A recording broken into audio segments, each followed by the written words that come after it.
Randall Hughes with God Glorified, and we're commenting on our scripture reading for October the 23rd, in which we read from Mark chapter 6, John chapter 6, and Matthew chapters 14 and 15. And this was Mark's account of Jesus walking on the water, and then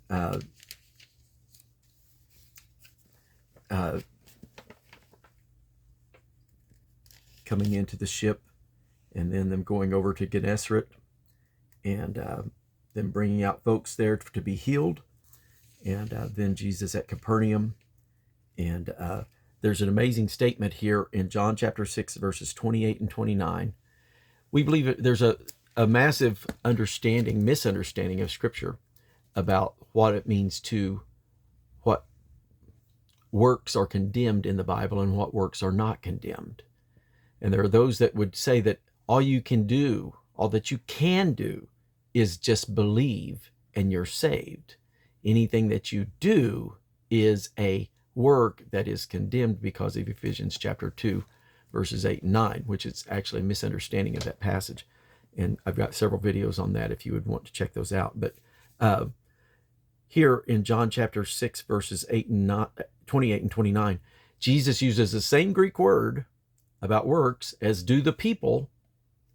And they say, what shall we do that we may do the work of God, or works of God, work the works of God? And Jesus said, this is the work of God, that ye believe on him whom he has sent.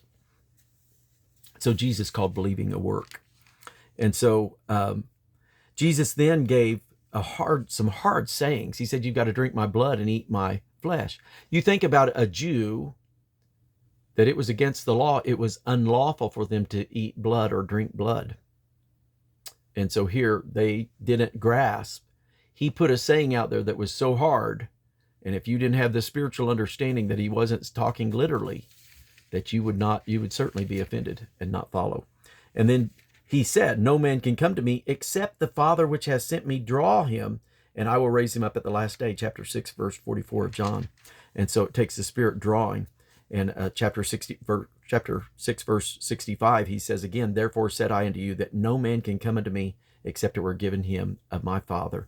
And so we want to be seeking God, that his Spirit will draw on us. We want a heart that he can draw, and a heart that is right with him.